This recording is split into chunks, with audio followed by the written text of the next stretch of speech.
Well, good evening, Brennan, and welcome to the Lodge Hope of Karachi, our Zoom meeting number 14. It gives me the greatest of delight to welcome a very good friend of mine this evening. I think I can say that because in 2018 we travelled many miles around Scotland with the widow's sons to commemorate the ending of the armistice. But more about David Reid in a minute or two. Brennan, can I remind you, under the Grand Lodge of Scotland guidance for Zoom meetings, that I need to be able to see your face clearly and that you've got your name in front of me. Can I also remind you that we are recording this, and the recording will be available on the Lodge Hope of Karachi YouTube pages for you to access, or for any of your brethren to access afterwards. So, Brennan, this evening I am delighted to introduce to you Brother David Reid, a brother who's known to many of you. He's a member of the Douglas Lodge through in East Kilbride, and he is a past Provincial Grand Master of Renfrewshire East. I'll make sure I get that one correct. And David has been on the Masonic speaking circuit for a good few years and has got a particular interest in Freemasonry and Heraldry, and has done a lot of work around that subject for his mother lodge. I won't give any more of David's presentation or secrets away, but ask you to please remain muted and give the best of order to Brother David Reid. Thank you, Gordon. We'll try and get this screen up.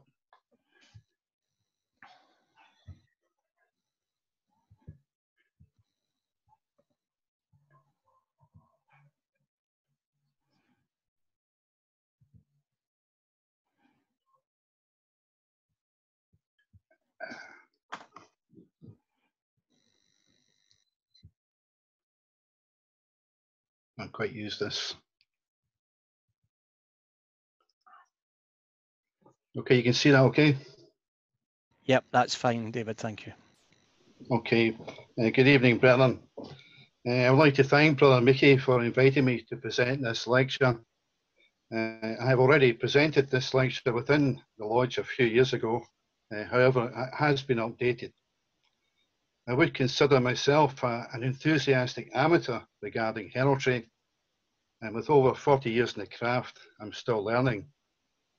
Last year, I heard the Reverend Canon Joseph John Morrow, past Grand Master, and presently the Lord Lion King of Arms, present a lecture on this subject, and I would consider him to be the expert on both. The topics I'm going to cover this evening is obviously starting with Lodge Douglas, East Kilbride, my mother lodge, where this interest was kindled.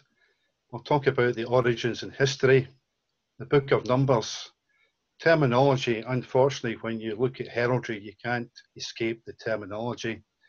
The colours, the Grand Lodge of Scotland, the Provincial Grand Lodge of Renfrewshire East, some daughter lodges within the province, some sister provincial Grand Lodges and other lodges, and then concluding with my own lodge. This is the Lodge Douglas Standard.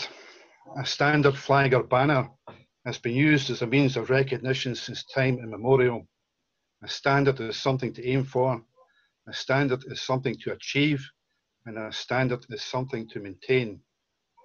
Lodge Douglas, like many lodges in Scotland, has a standard and also has the office of standard bearer. Last week we heard the English Constitution refer to a banner. It is perhaps poignant that I'm giving this talk this evening. The lodge takes its name from that small village in the heart of Lanarkshire, where the good Sir James Douglas is buried. Douglas being knighted on the field of Bannockburn on the 24th of June, a most unusual act, and tonight I'm giving this lecture on the 23rd of June. My interest in the subject grew over the years with the significance and description of our Lodge Standard. Our Lodge Standard is defined in 12 points. The checkered square represents the gathering and the meeting of the brethren on the level. The blue and white and red and white squares refer to the original 7 founder members. They came from the Murray area, which was represented in blue. All the street nameplates were blue. And the Calderwood area, all the street nameplates had a red band. The purpose of meeting is defined by the squaring compasses. The columns, the terrestrial and celestial, did the great architect design. In strength and beauty, the lodge did grow. The church and state did the Douglas defend. The shield of the Douglas with the three mullets or stars. The three stars represent the three brethren who form a lodge. The 5 points represent the 5 brethren who hold a lodge.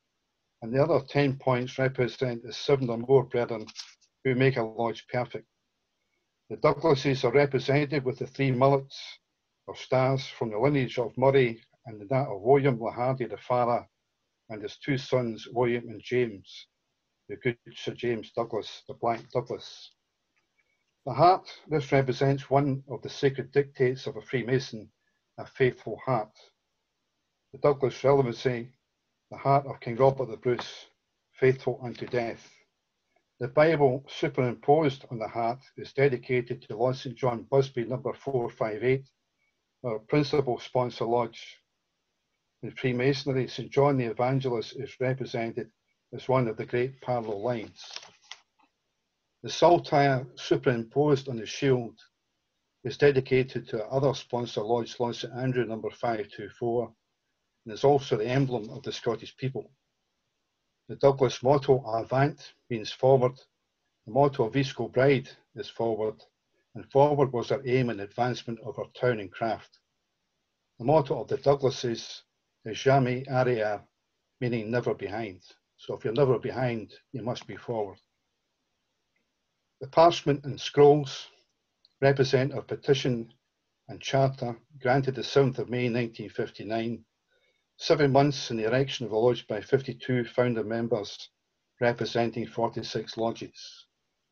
The lodge number on the roll of the Grand Lodge of Scotland, 1557, is coincidental with a famous date in Scottish history, the first signing of the Scottish Covenant. The crown represents the Brethren's crowning glory on the 27th of June 1959.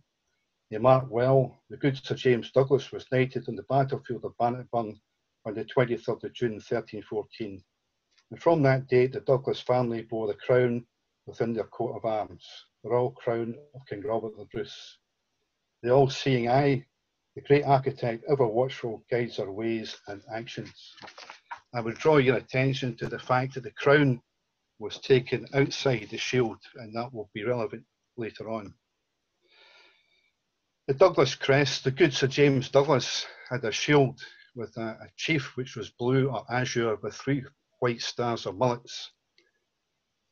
Thereafter, William, Lord of Douglas, had the heart incorporated after the time that Douglas took the heart of Bruce to participate in the Crusades. And then William, Lord of Douglas, who was created an Earl in 1358, had the crown added to the heart, and that crown still exists when you see the heart in many places throughout Scotland. There are various conjectures as to the origins of heraldic arms. As early as pre-dynastic Egypt, an emblem known as a sirik was used to indicate the extent of influence of a particular regime.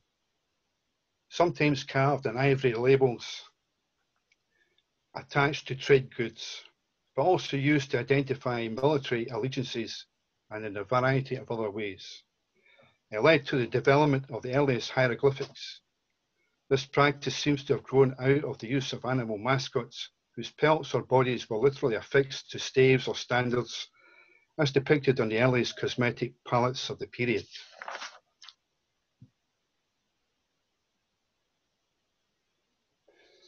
Some of the oldest siriks consist of a striped or crossed-hatched box representing a palace or city with a crane, scorpion, or other animal drawn standing on top.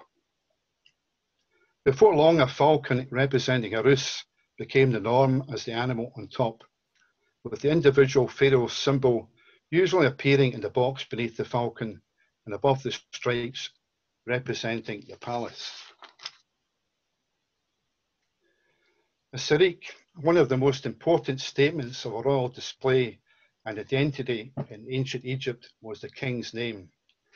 Pharaohs were concerned that future generations remain aware of their reigns.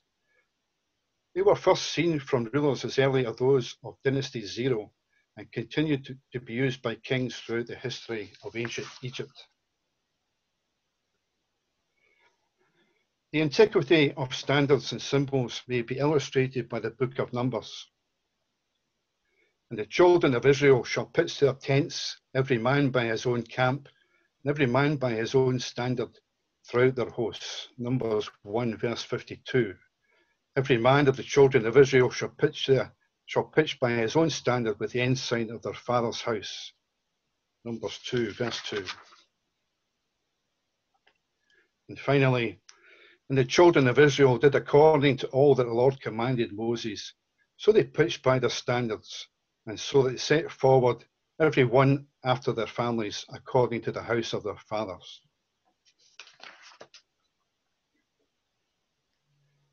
From the beginning of heraldry, coats of arms have been depicted in a variety of media, including on paper, painted wood, embroidery, enamel, stonework, and stained glass. For the purpose of quick identification in all of these, heraldry distinguishes only 7 basic colours and makes no fine distinctions in the precise size or placement of charges on the field. Coats of arms and the accessories are described in a concise jargon called blazon.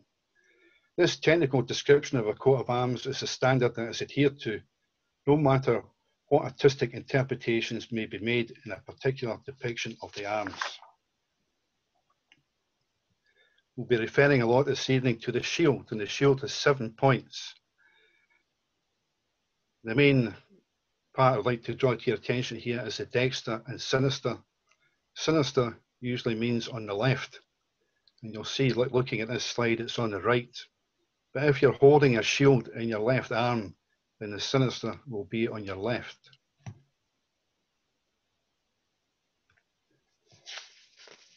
Then we move on to the colours. Gold or ore, silver or argent. You'll probably hear most of that description this evening. Gulls is red, azure is blue, and they will become more apparent as we go through the lecture. The colours also have meanings. Give you a chance to have a look at the different colours and their meanings. Now, these can also be used to describe the Lodge apron in heraldic terms. For instance, in Lodge Douglas, we wear the grey Douglas apron, which consists of black and white, basically. So black would mean constancy or grief, and white or argent, peace and sincerity. And I'm quite sure you could all identify with these colours with your own particular lodge, especially since we in Scotland have our own unique use of choosing our own lodge colours. Other parts to draw your attention to are parted fields on a shield. We'll be referring to the chief, the pale, the fess, and the chevron in particular, and the saltire.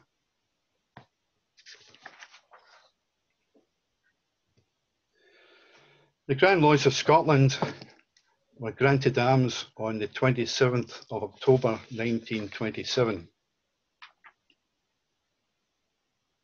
Sir James Wilson Mackay was the Grand Master Mason of the day, and the original arms on the 27th of October were basically the shield. The supporters on either side were added on the 7th of February 1984 to mark the 250th anniversary of Grand Lodge. The description of the shield is parted per pale, azure on the left and vert, green on the right. On the dexter, a saltire argent, and in the sinister, on a chevron or, between 3 towers proper, a pair of compasses extended chevron-wise sable. And that description is common in a lot of the shields which you'll see this evening. That is the full matriculation of the Grand Lodge arms, updated for the 250th anniversary. you will note that the supporters, the one on the left is holding a square and the one on the right is holding a level. Now, I've also seen these supporters in a Glasgow banner, which we'll see later on. This is a photograph of the stained glass window on the north wall opposite the junior warden of the first Lord Blythswood. It's taken from the balcony because it was the best angle I could get at the time. But you'll see here on the quarter a derivative of the Douglas crest, where instead of it being a blue chief, it's a white chief. No, gone the wrong way, sorry.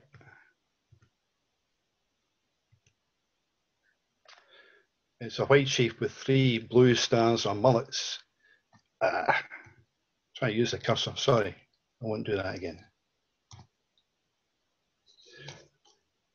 And below the 3 stars is a fez, and below that you'll see, difficult to see, but there is the red heart of the Douglas. So the Blythswoods were descended from the Douglases.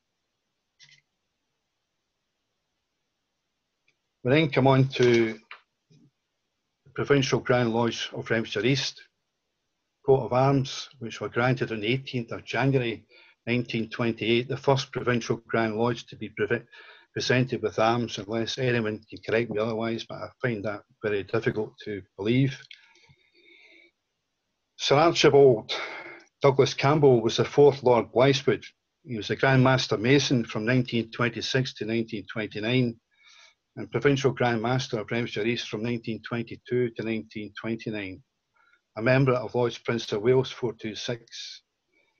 He was born on the 25th of April 1817, died on the 14th of November 1929, and it was he who initiated the arms for the Grand Lodge of Scotland, since the Grand Master Mason of the day, and obviously followed on with the province. The description of the shield is parted per pale argent and vert. In the dexter, a lymphad, which is a boat, sails furled argent on a shield, or pendant from the yard, a fess checker of the 3rd and 1st, a chief gyronry of 8 gold and sable, each charged with a trefoil, slip counterchanged in the sinister on a chevron, or between 3 towers proper, a pair of compasses extended chevron-wise sable.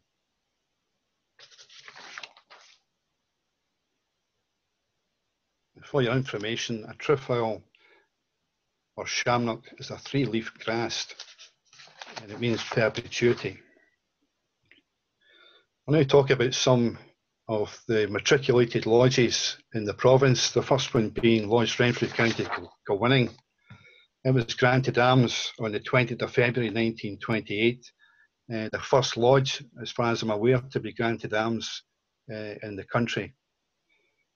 And again, you have a description where on the sinister it's the common description, but on the dexter it's parted per pale azure and vert.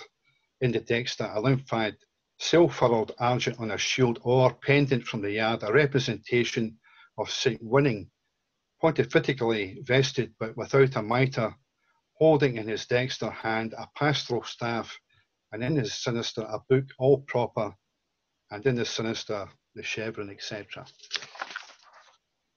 Now, in Lodge Renfrew, County Kilwinning, and the lodges who meet in Maxwellton Road in Paisley, there is this banner which hangs up on the stairwell on the way into the temple, and this banner belongs to Renfrew, County Kilwinning. And the interesting part here is that the shield has a dark blue background, but basically everything else is the same, with the 3 towers, the square and compasses. And my interpretation, again, when you see other slides, is that this is originally from the Corporation of Masons. And I notice Brother Miller is here, so he can correct me if I'm wrong. Lawrence Rutherglen Royal Arch was granted arms on the 14th of March 1928, a very complicated shield.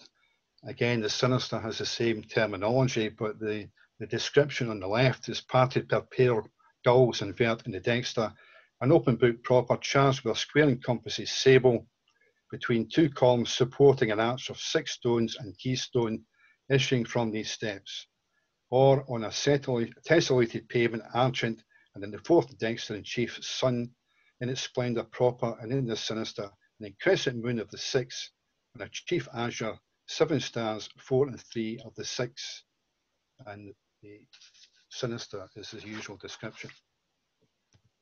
I'm conscious of the time. I'm not sure on time, Gordon.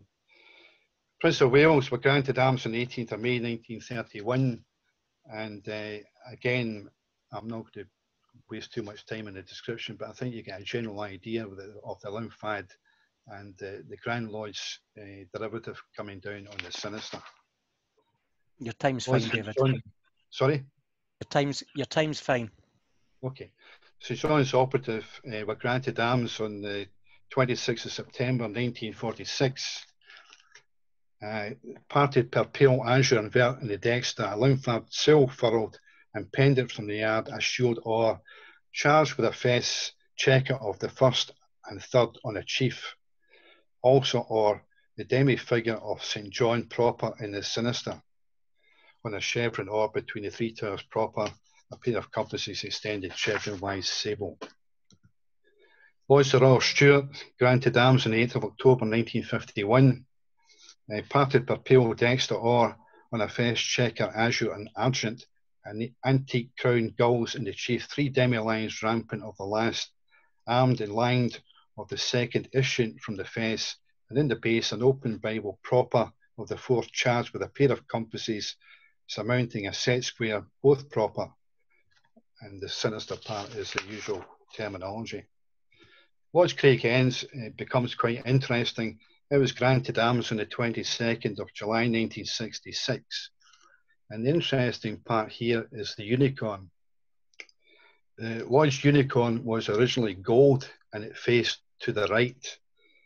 For arms to be granted, the Lord Lion insisted that the unicorn become silver and point to the left. Otherwise, they wouldn't have been granted arms. So some of the old timers in the day were a bit upset about that change, but I think it's been a good number of years now that that's probably been forgotten about.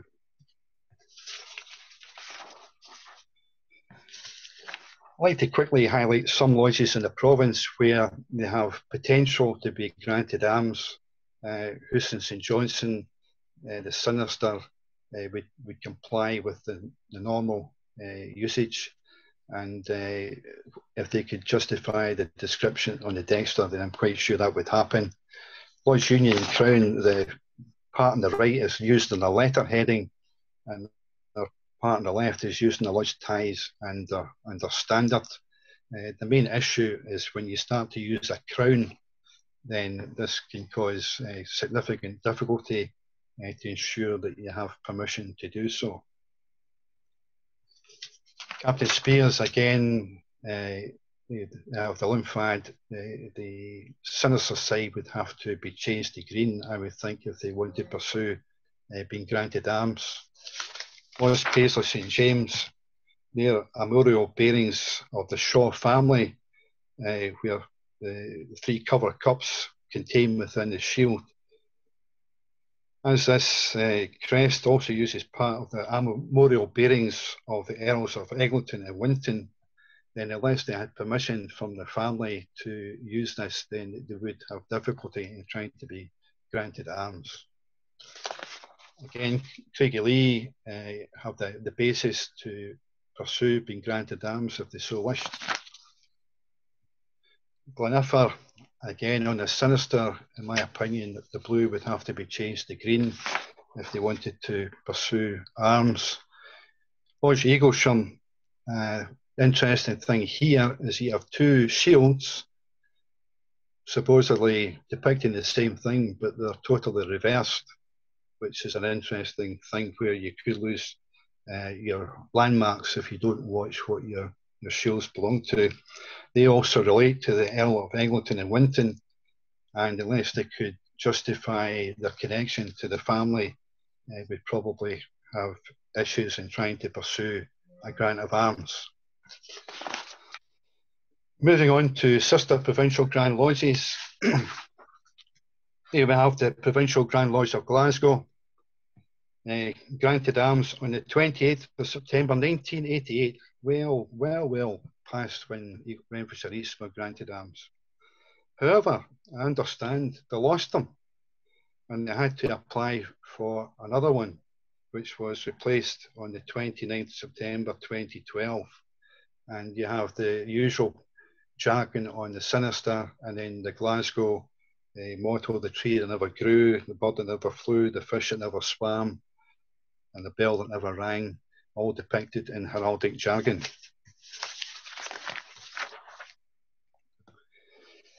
Here's another crest from Glasgow, the same thing with the Glasgow crest, and then on the right hand side you'll see that the sinister is on a blue background at this time. I'm not sure what date this reflects to.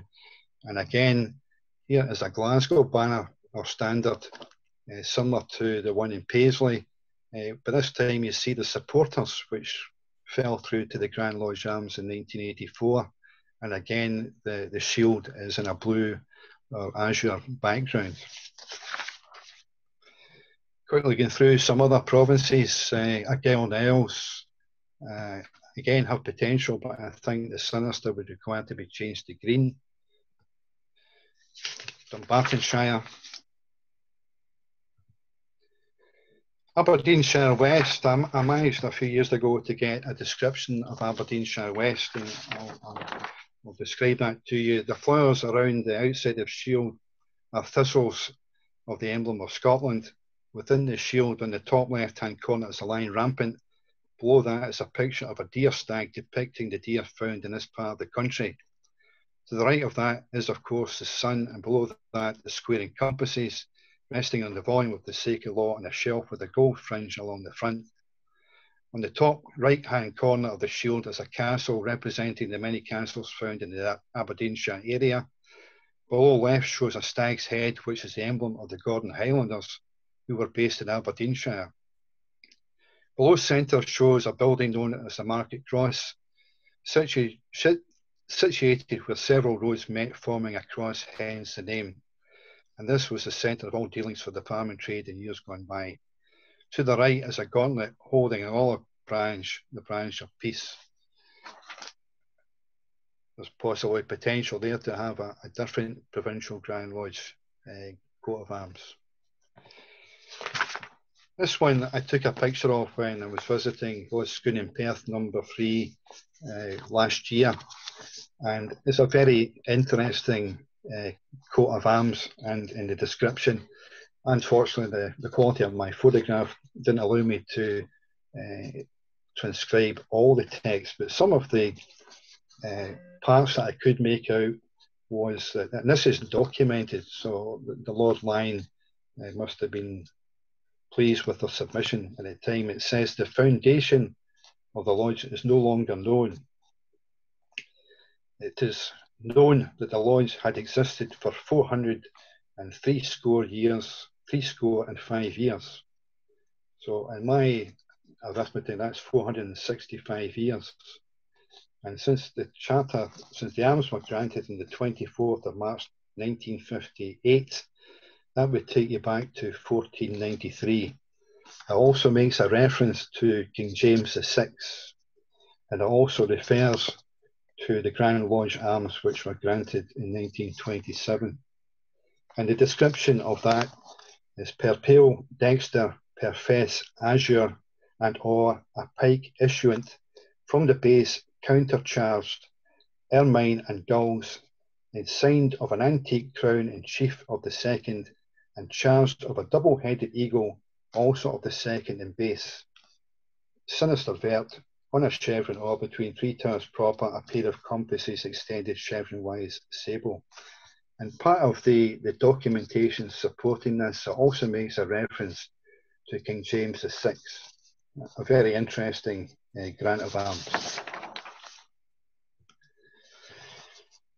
Lodge Dalkeith Kilwinning, again in their supporting documentation recorded on the arms here, it says that the lodge was formed as an operative lodge prior to 1724, granted its charter by the Grand Lodge of Scotland on the 12th of October 1737, being a founder member of the said Grand Lodge of Scotland. The arms were dated, the Grand Lodge arms were dated the 20th of October 1927, and their arms were matriculated on the 15th of October 2001. Per pale Dexter Gulls, a castle of 2 towers orb between in chief an opening crown or an in base a sprig of acacia argent, sinister vert on a chevron or between 3 towers proper, a pair of compasses extended chevron-wise, clockwise. This is a crest of the District Grand Lodge of the Far East, and I'm quite sure some of the District Grand Lodges have their own shields and insignia. I started with Lodge Douglas, and I'd like to finish with Lodge Douglas. The Lodge was consecrated on the 7th of May 1959, and 7th of May it received a charter. 27th of June it was consecrated. So last year we were going to celebrate our 60th anniversary, and we entered into some informal discussions with the Lord Lion, King of Arms, regarding the possibility of being granted arms. And you'll recall the standard where the shield and the crown was taken outside of the shield, and that made it a lot easier to be granted arms, because we were not referring to the crown in any way and cause any heraldic infringement. We petitioned for the arms on the 9th of November 2018, and to do that you had to submit proofs, where we submitted bylaws, a balance sheet, a 50th anniversary history, and a published article on our standard. Lord Lion granted permission in December 2019, and they send you through a final proof to ensure that all the wording is correct. And the arms were then presented to, granted on the 20th of April last year, and we held a special dinner to celebrate our 60th anniversary. And the Lord Lion, past Grand Master Brother Morrow, came along and presented to them, to us personally, and provided a most entertaining evening. To conclude, brethren, your challenge: does your lodge or province have a shield?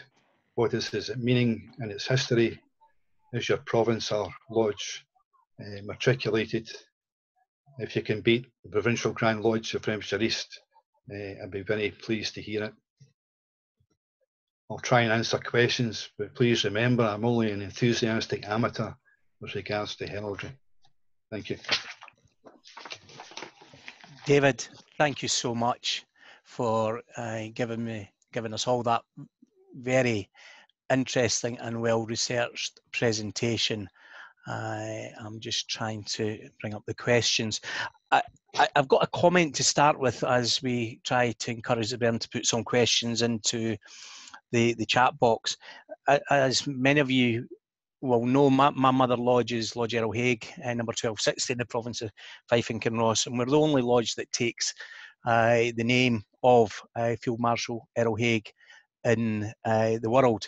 There is a Buffalo's Lodge that take his name. But interestingly, David, when you were talking about the colours at the beginning, we are blue and silver, and the description you gave was truth and loyalty and peace and sincerity. And I think in particular, when you look at the Field Marshal and what he did in terms of remembrance and his service, I think loyalty certainly comes there. But the founding of the remembrance movement across the Commonwealth, I think peace is certainly very apt there, because the poppy, the symbol of remembrance that he adopted, is our nation's symbol of peace and hope as well. And I'm very much encouraged that to the brethren of my mother lodge who are listening to this presentation, that for our 100th anniversary, that's not too far away, that we continue our journey to try and have matriculated arms. So the first question we have for you then, David, comes back, and it's to do with the colours again. On one of your early slides, you talked about there being 7 colours, but on the slides you had 9 colours. Good point. The previous slide to that, there was actually 2, 5, 7, 11, 15.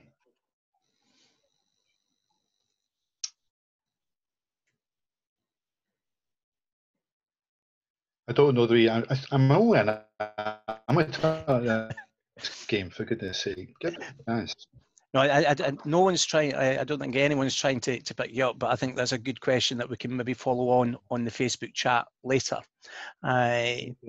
One of our visitors from Germany, Michael Holstein, his comment in the chat is, I'm a heraldic in Germany and also a designer of coat of arms in Germany. It would be great if I could get the presentation afterwards. My brother and friend Rolf Keel invited me this evening. Thank you a lot. So we do have an expert in our midst, David, and maybe that's part of the conversation that we can continue afterwards. The first real question is from Stephen to you, David. What is the origin of the colour descriptions or interpretations in the shields?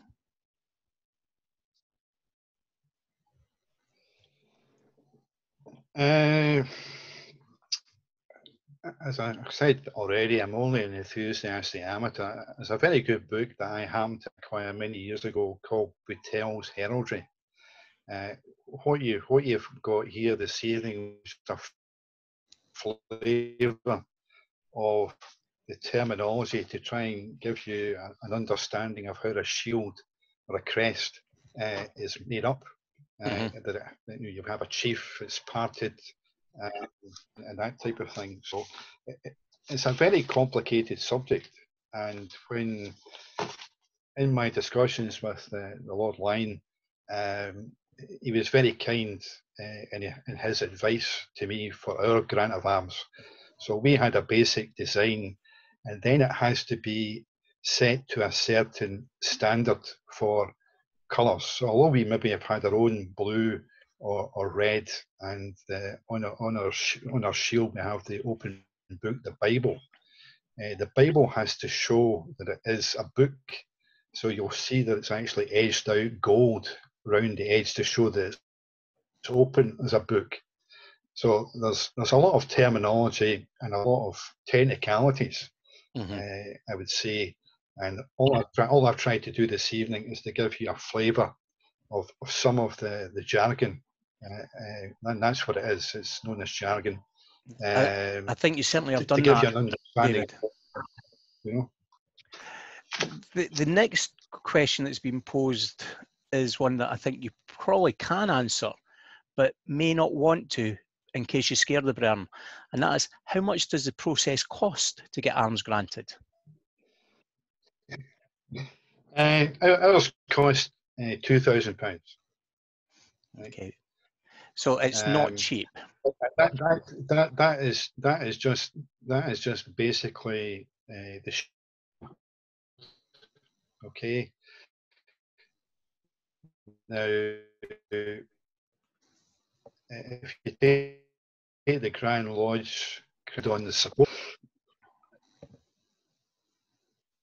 to about £5,000 for that. Now you've got to bear in mind that all the artwork is hand drawn, and it's hand drawn on vellum, which is like a goat skin. And what we did was we made copies of it and we kept it flat, and we gave the original to a lawyer to keep in the safe, because it's not something that you want to go missing, and its lifespan would be at least 100 years plus on the original one anyway. So the minimum cost would be £2,000. So a big investment. And that's provided. Yes, if you have the funds, and because it was our 60th anniversary, then this is something that they wanted to do. Okay. Well, we've got a Provincial Grand Master with us this evening from one of the lodges that you suggested should possibly take up the coat of arms. And Brother Dougie Fyland has also a question for you. And again, this may come back to you being the keen amateur, but he's asking, how was Sinister and Dexter arrived at? Sinister was also, I think, perceived to be, people were left-handed in the Middle Ages. They were seen to be sinister. They weren't seem to be right, if you follow me. So when you look at the shield itself, then you would, normally most people would be right-handed. So if you're left-handed, then you would seem to be odd. You weren't the common denominator, I would assume, at that time. So you would hold it in your left hand, and the sinister would always be on your left, looking at a shield. Mm-hmm. Okay. Michael Holstein, I'm going to hold your question just now, and I'm going to come back to you because I think with your expertise in heraldry in Germany, there may be a couple of questions we can come back to if that's okay. Lots of other comments, David, about how excellent and interesting a presentation, which is very, very positive. Wow, what a cost.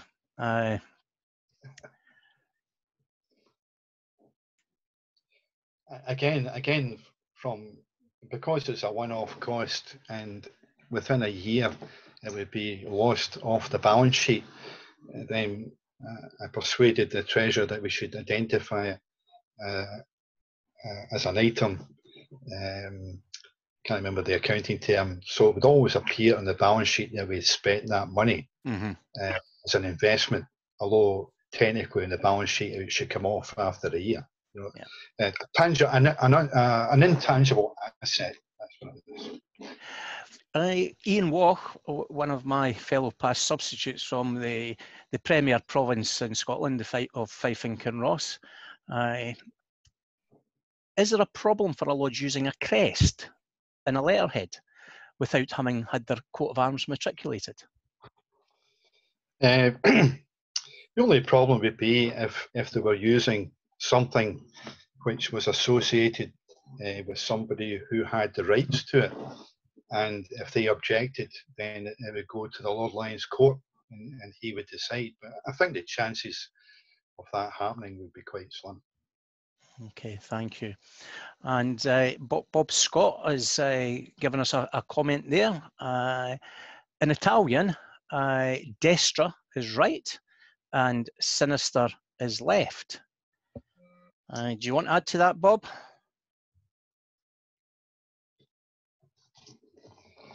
We need to unmute you. I don't speak Italian. That's the only Italian I know. And I just think a couple of words I learned before Matchbox when I was in Italy a few years ago. But I recognised the words when David was saying them. So just for information. Okay, thank you very much. Michael Holstein, if you'd like to unmute yourself, because I can't see you on my screen, and if you'd just like to maybe give us, you're right in front of me, Michael, there you are. If you can just, you've put a couple of comments on the chat, if you can maybe just explain to the Bren what you were saying.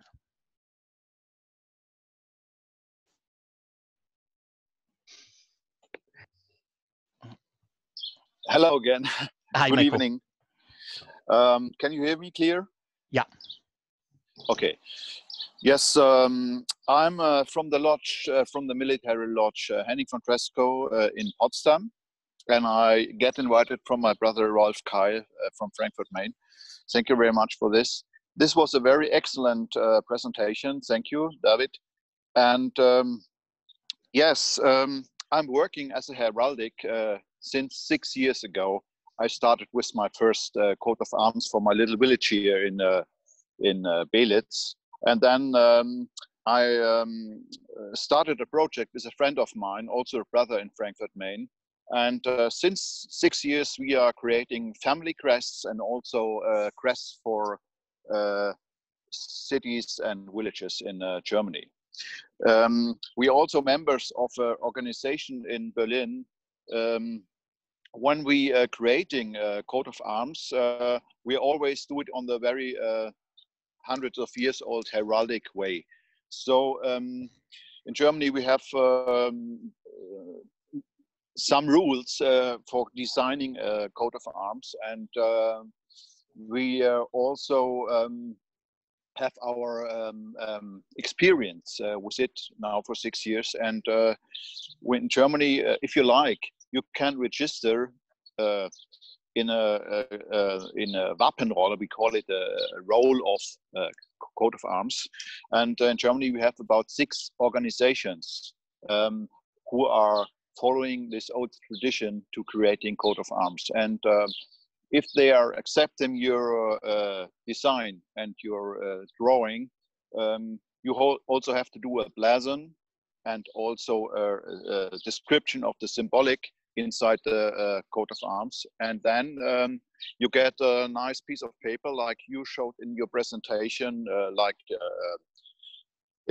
a nice map with the blazon, everything written in it. And it's also proved from these organizations that it's created in a right way of heraldic tradition, and also that if we create a family coat of arms, we have to show and send copies that the person and all his forefathers are lived in Germany, and you have to document all the family history, and then you design a special crest or special coat of arms for family or even a village. And this is a very, very interesting work, because you get knowledge of so much stories and history of families or of cities.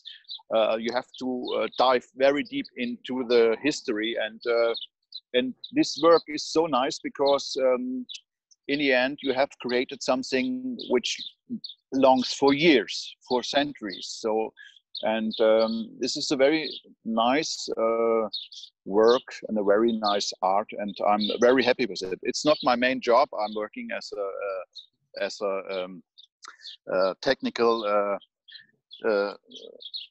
craftsman for a big company, but I do it beside. But it's very, very interesting, and I'm so happy that I could join this evening with you. And if you have any question about coat of arms in Germany, you always can contact me. Michael, thank you very much for that additional input to this evening's presentation. I'm sure both David and the rest of the brethren will have taken on a lot from that, particularly the different influences coming from Germany. Just a couple of points. Gordon, what Michael was talking about, the picture I showed you of the First Lord Weisswood on the north wall. On that, you can see that he's derived from the Douglas family, where the Douglas family, when it intermarried, then the shield get quartered and quartered again. But you can always trace back a family history. And the other point to mention, I'm sure all the brethren are aware of, that all the Grand Master Masons have their own coat of arms and a shield. And Brother McGee only acquired his last year, and quite a rush job to get it through in time for the installation. But all the Grand Master Masons have their own grant of arms. Yeah, thank you, David. So, Brian, in the chat room as well, I'm really beginning to be very impressed with a lot of our PGMs and our past PGMs and their grasp of languages that are non-English. We've got a few Grazies and everything coming out there, and a few Latin speakers, so well done, Brian. Ronnie Forbes has got a comment, and again, I will try to be polite and part of it, because some of the military banter could come out in this one very easily. But Brother Forbes talks about the Provincial Grand Lodge of Perthshire East has a crest, which he thinks is different to the banner, and he's holding it up to his screen just now, which was found a number of years ago and repaired. On the sinister side is the same as Grand Lodge, and on the other, on the dester side, top right, is a shield. And this is where the military humour could come in about the Black Watch a little bit, with a sheep carrying a flag. Below that is what appears to be a rearing stallion within a standard, and Ronnie's given himself a challenge to go and check the meaning of that. And I think you can all see that there, Brian, on Ronnie's page just now. So thank you, Ronnie, for that as well. So there doesn't seem to be any more questions in the chat, Brian. If anybody's got a last minute one, if they either quickly put it in or put your hand up using the technology. If not, a couple of intimations. This Thursday, we will have the third lecture in the Grand Lodge of Scotland History and Heritage Group series. And this evening, on Thursday evening, it will be about the Lodge Melrose St John, Freebis. Again, arguably one of the oldest lodges in the country. Our next meeting next Tuesday, I was hoping to be able to announce our guest speaker this evening. He is a very busy man and brother, and is not from these Ayrts or Pairts, and he's not been able to finally confirm with me if he can do it. But I do have a backup just in case, but I'm really hopeful that this brother will be able to join us next Tuesday. But I will announce and intimate that on the Lodge Hope of Karachi Facebook pages in due course. As ever, Bern, this recording will be available on our new YouTube channel. And again, that link can be accessed from the Lodge Hope of Karachi Facebook pages. If you're enjoying these series of lockdown lectures, Bern, and you've got any other of your friends and brothers who'd be interested, please ask them to come along and join us. The chat afterwards, the meetings are also generally very enlightening. So thank you once again on behalf of myself and the member of the Lodge Hope of Karachi, number 337. Brother David Reid, thank you so much yet again, sir, for coming along this evening and giving us an insight into one of what I know is one of your passions about Freemasonry. And I know that the Lord Lion King of Arms was very complimentary about you at that dinner last year. Albeit maybe one or two of his jokes were not what we would expect from the Lord Lion, but it was a very entertaining evening alongside the sheriff, whose jokes were even worse, I think, on the evening. But David, thank you for your hospitality in that evening. Bern, as usual, I will now unmute you all and give you the opportunity to say your good evenings, thank yous and good nights, and I will give you about 30 seconds to do so, and then I'll give us the customary 5-second countdown. The floor is yours, Bern. Thanks, David. Thanks a lot. Thank you very much, David. Cheers, David. Thanks. Thank you very much. Have a good I'll night. call you later, brother. David. Cheers. Thank you, David. Well done. David. David, thank you very much. Thanks, and Gordon. Gordon for hosting us again. Pleasure. Thanks to Done both. a grand job. Well done, David. Very interesting, given Thank a you. lot to think about, needing to research perhaps. Thank you, well done. Thanks, stay safe, please. Thank you, David. It was an excellent presentation. Really enjoyed it. Thank you. Yes, another enjoyable evening. Bye-bye, and thank you very much. And Thank you. Well done. Thank you, David. Bye, Mike. Thanks very Thank much. you. Very enjoyable presentation, David, and thanks very much for hosting, Gordon. Pleasure.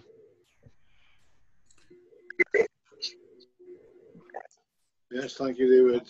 Excellent as usual here this evening. Thank you. Thank you, Gordon. Okay.